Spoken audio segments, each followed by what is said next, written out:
Hola, ¿qué tal? Yo soy Santiago, maestro y director de la Escuela Primaria Simón Bolívar. Y el día de hoy les vengo a platicar acerca de mi escuelita, la forma en la que trabajamos en ella y todo lo que surge dentro de la institución. Primero les quiero hablar acerca del contexto, cómo está formado todo, tanto el contexto interno como el externo. En cuanto al contexto interno, la escuela está formada por 12 salones que corresponden desde primer grado hasta sexto, correspondiente a primaria baja y primaria alta. La división que tienen mis salones en la escuela es de que primaria baja se encuentra ubicada en toda la parte de abajo, porque es una escuela de doble nivel.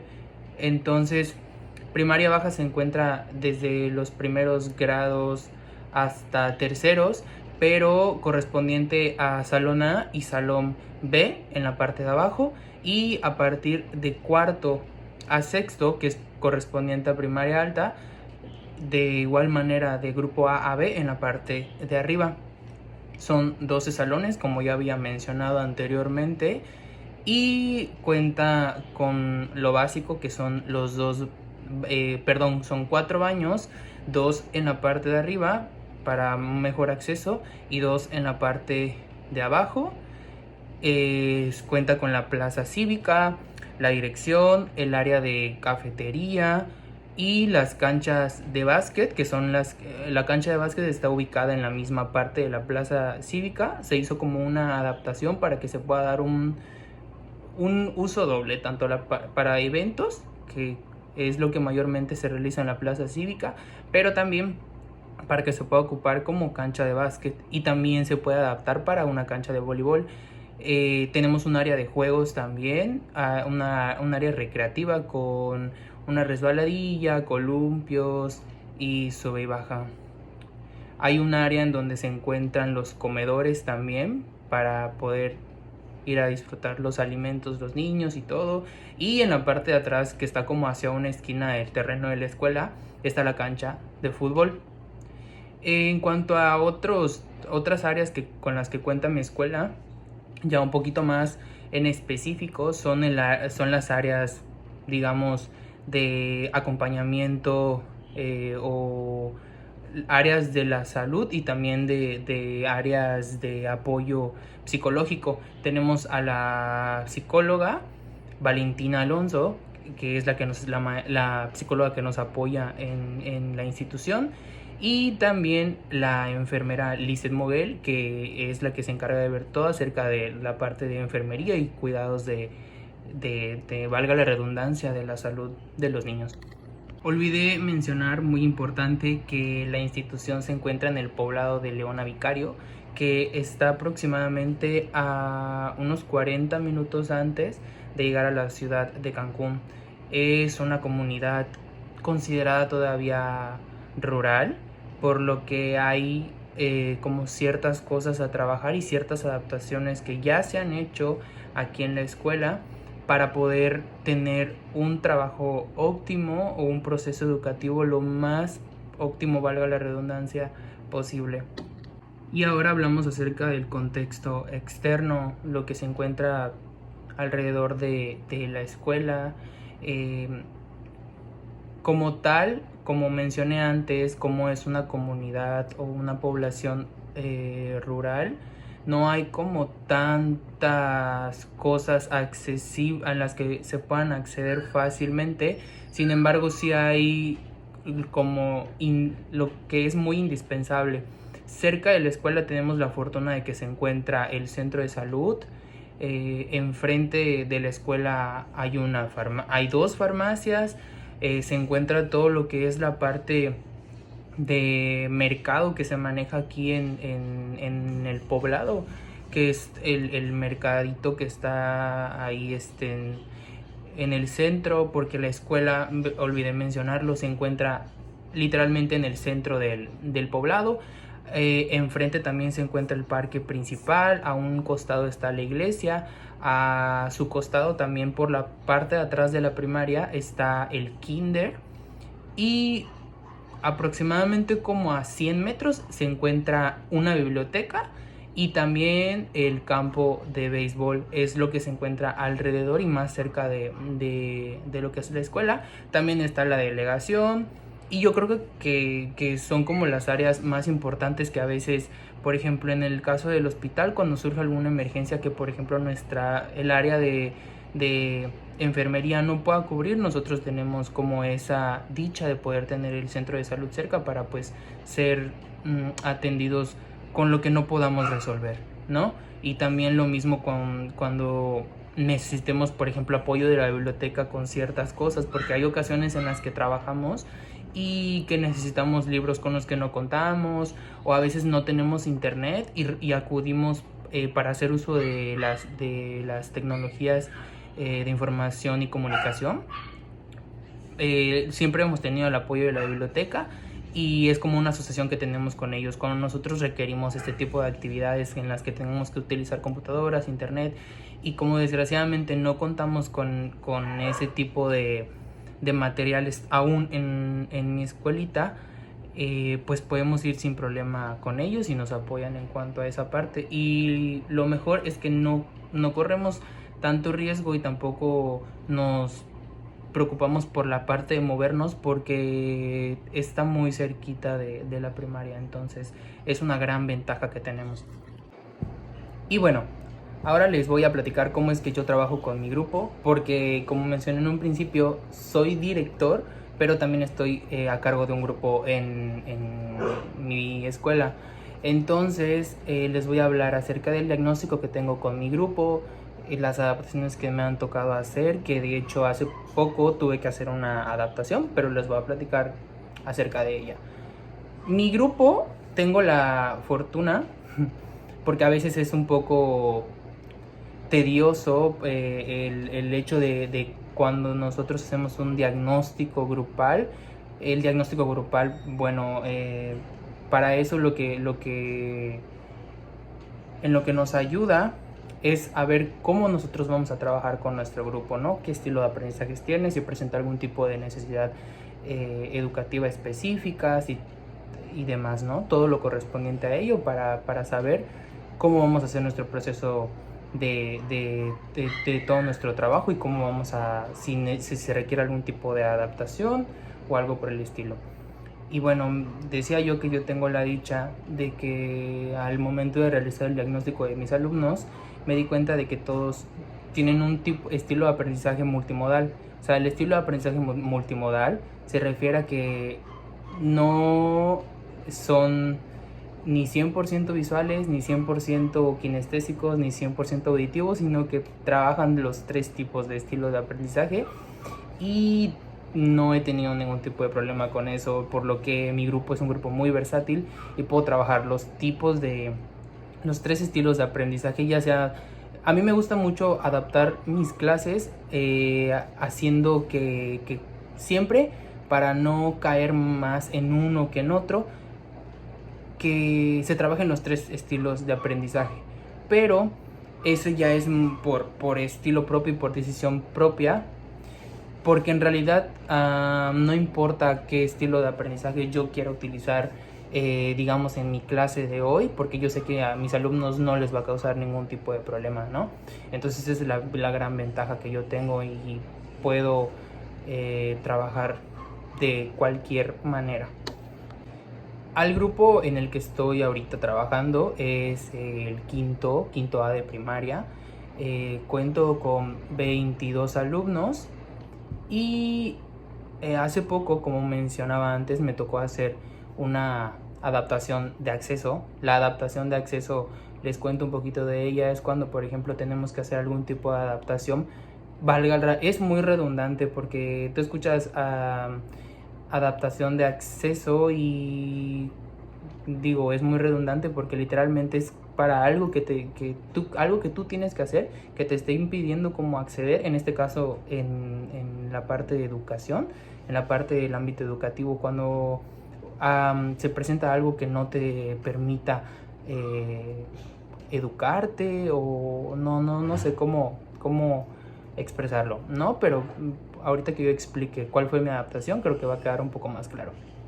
tuve un alumno que desgraciadamente tuvo un accidente y tuvo una fractura en la pierna. Entonces, pues ya, como ya había mencionado antes, el primaria alta siempre están en los salones de arriba.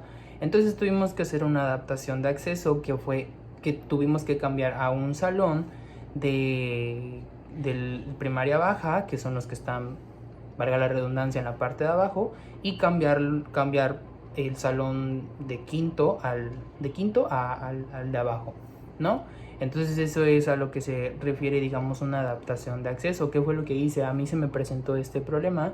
Obviamente mi alumno no puede subir con la pierna rota y no va a tener un acceso óptimo a la educación, ¿no? Entonces, ¿qué tenemos que hacer? Una adaptación de acceso. Eso es a lo que corresponde la adaptación de acceso.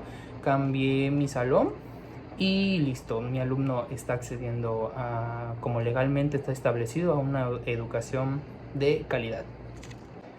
Por otro lado, en mi salón también se encuentra una niña con una necesidad educativa específica y es que tiene trastorno de déficit de atención. Se llama Jimenita. Jimenita le cuesta un poco de trabajo, pues valga la redundancia, ¿no? Dado su trastorno, como mantener la atención cuando estamos trabajando, cuando estoy explicando. A veces es un poco difícil o tedioso trabajar con ella porque mantiene la atención en temas que solo son de su interés. Entonces, obviamente, lo que yo no quiero, ese es otro tema muy importante en el ámbito educativo que hay que tomar en cuenta, que hay que incluir y no integrar, porque hay una gran diferencia entre incluir e integrar. Integrar es que yo, por ejemplo, le podría decir a Jimena, bueno, estás aquí en mi escuela, pero no, ok, dadas tus circunstancias, te voy a poner a hacer lo que a ti más te llame la atención, pero no te voy a enseñar lo que realmente debes de aprender. No, maestros, no se trata de eso. Eso hay que tomarlo muy en cuenta porque es un factor muy importante. Hay que hacer las adaptaciones que sean necesarias, hay que informarnos, hay que investigar y sobre todo trabajar acerca de qué es lo que nosotros como docentes tenemos que hacer, qué adaptaciones tenemos que hacer para cubrir esta parte, ¿no?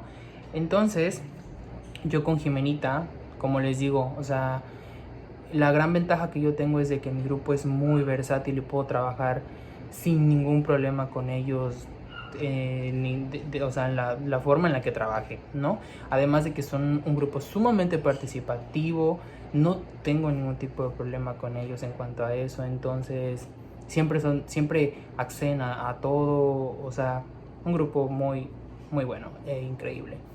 Entonces, lo que yo hago es ver cuáles son no los temas, sino las actividades que a Jimena más le atraigan y como que irlas variando, como que irlas cambiando. No sé si me estoy explicando. En cuanto, por ejemplo, si a ella, el otro día estábamos haciendo una actividad de representación de fracciones a las figuras geométricas, ¿no? Y por ejemplo, ¿cuál era qué fracción? ¿Cómo se representa una fracción en una, cuál sería la representación gráfica, si así le podemos decir, ¿no? Entonces, yo sé que, por ejemplo, a Jimena le encantan ciertos colores, ¿no? Como por ejemplo el púrpura, el azul, el amarillo y el verde. Son los colores favoritos de Jimena. Entonces, ¿qué es lo que yo hago para para captar su atención? En las figuras, también lo que yo hice fue no solo usar las figuras convencionales, porque en sí, por ejemplo, tú puedes representarlo en un... bueno, la ventaja aquí era de que no me pedían como unas figuras en el aprendizaje esperado, no me pedían unas figuras en específico, como por ejemplo representa tal fracción en tal figura. Porque hay contenidos que sí te lo piden así, pero en este caso podíamos representarlo de diferentes maneras. Entonces yo traté de buscar los dibujos que a ella más le llamaran la atención, pero que tampoco se desviaran como tanto del tema, para que Jimena lo pudiera representar y también pudiera usar sus colores favoritos. claro, obviamente no me centré solo en los colores favoritos de Jimena, sino que aquí, pues bueno, nosotros sabemos que nuestra planeación es flexible, podemos hacer ciertos cambios en ella, pero siempre manteniendo el aprendizaje esperado que queremos, pues obviamente formar o alcanzar, ¿no? Entonces esa es una de las ventajas también que nosotros tenemos como docentes en cuanto a esto. Y lo que yo hice es decirle a mis alumnos, ok, van a representarme tales fracciones en las figuras que ustedes consideren que son sus favoritas, pero tampoco que sean como muy tediosas o muy complejas, ¿no? Y van a usarme sus colores favoritos. Entonces ahí ya lo que yo estoy haciendo es no centrarme en un solo alumno como tal, que podría ser en este caso Jimena, sino que ya hice esta adaptación y tengo un balance, ¿no? Entonces, ¿qué es lo que hago? Yo alcanzo mi aprendizaje esperado, que es la representación de fracciones en una gráfica, en un dibujo. Y al mismo tiempo también pues ya hice mi adaptación a veces, bueno, siempre pues trato de hacer este tipo de adaptaciones, ¿no? De ir como observando qué son las cosas que por ejemplo a Jimena le gustan. Hay ocasiones en las que claro sí tengo que hacer como adecuaciones muy específicas, pero trato de no hacerlo por lo mismo, por el tema de no solo centrar todo en una sola alumna, que pues sería ella, sino que abarque a todo mi grupo como tal, aunque hay ocasiones en las que claro sí es un poco como tedioso o difícil porque pues suele ser un poco complejo, pero siempre trato de no verlo así y hacer las adaptaciones que sean pertinentes y necesarias. Les voy a contar igual cómo es que yo hago mis clases, ¿no? O sea, desde cómo inicio mi clase y cómo la cierro. Vamos a usar un ejemplo que va a ser para mi próxima clase. La próxima clase nos toca ver ciencias naturales y hay un tema que me gusta mucho ver con ellos en quinto grado, que son los cuatro elementos naturales, que es lo que nos toca ver la próxima clase. El aprendizaje esperado que yo voy a manejar es la identificación de los elementos naturales de la Tierra. Y lo mismo, ¿no? Tuve que hacer ciertas adaptaciones para Jimenita. Y en este caso, bueno, les cuento desde un inicio. Yo a mis clases siempre me gustan hacerlas muy amenas, muy recreativas. Me involucro mucho también y me centro mucho en la parte emocional y psicológica de mis niños.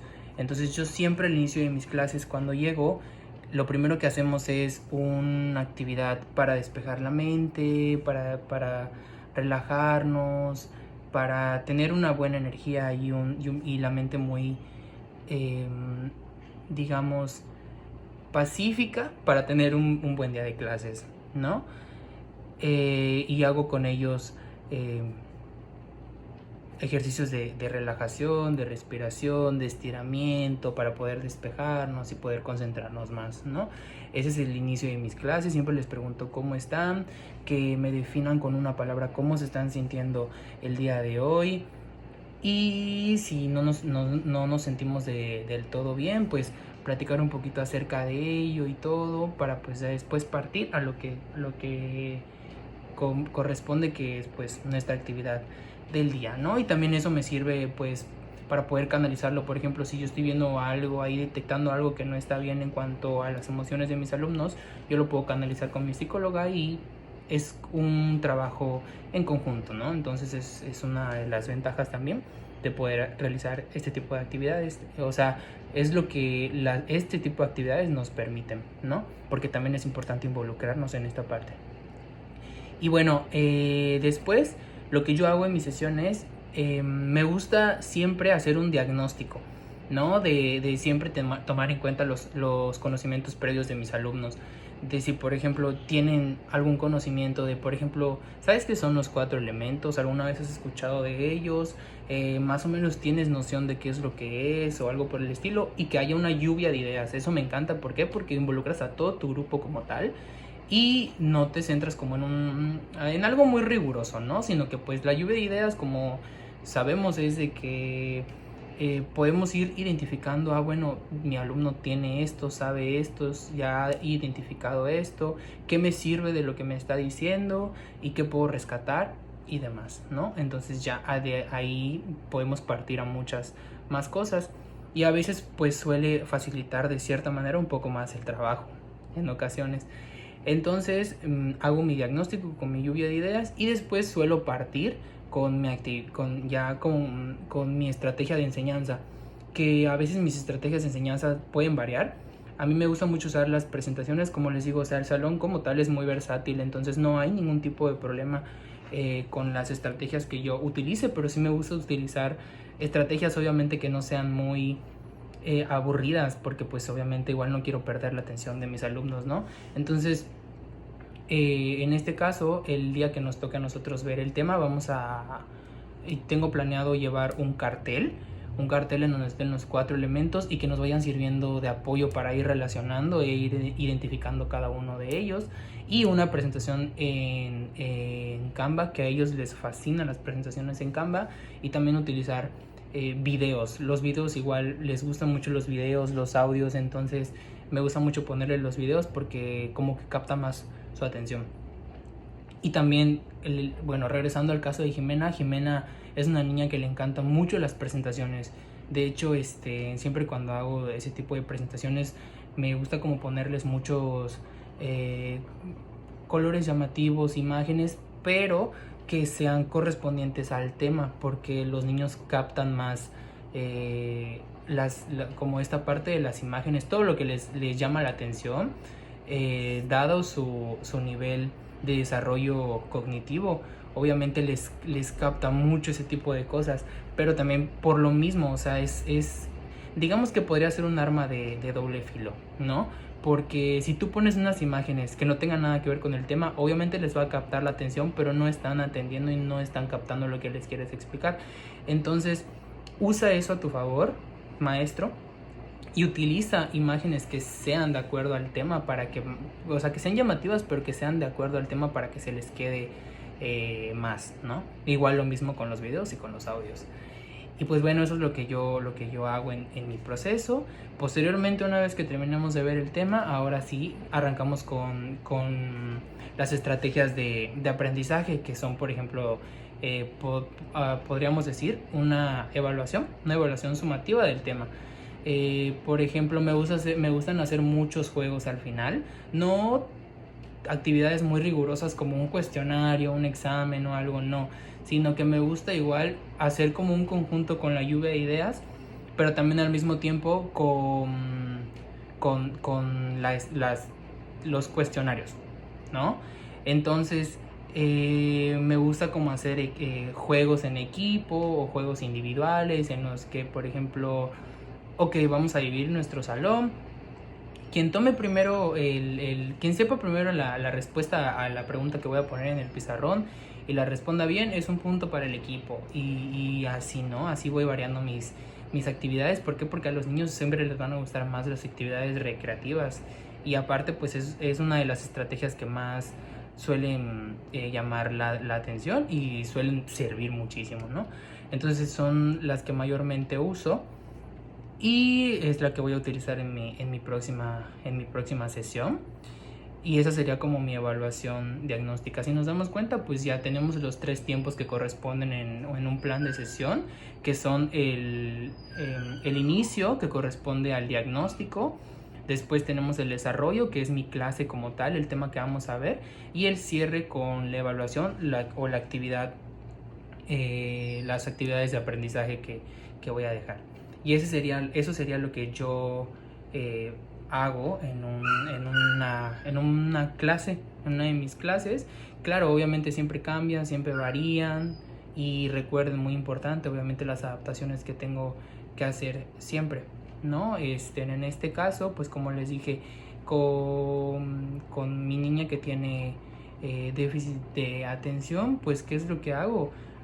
lo mismo, tratar de buscar las cosas que a ella le llamen la atención, pero no cayendo en apartarla, ¿no? En esto vas a ser tú, no, sino que la incluyo, pero con ciertas adaptaciones que yo tengo que, como docente, tengo que buscar, que sean necesarias para poder incluirla y no solo integrarla. Y bueno, eso sería todo. Espero que les haya servido todo lo que les dije. A veces es muy bueno como entre maestros, entre colegas, darnos como ciertos consejos para ver qué es lo que estoy haciendo bien, qué es lo que estoy haciendo mal y qué puedo rescatar para hacer un buen trabajo. Y bueno, sería todo y muchas gracias.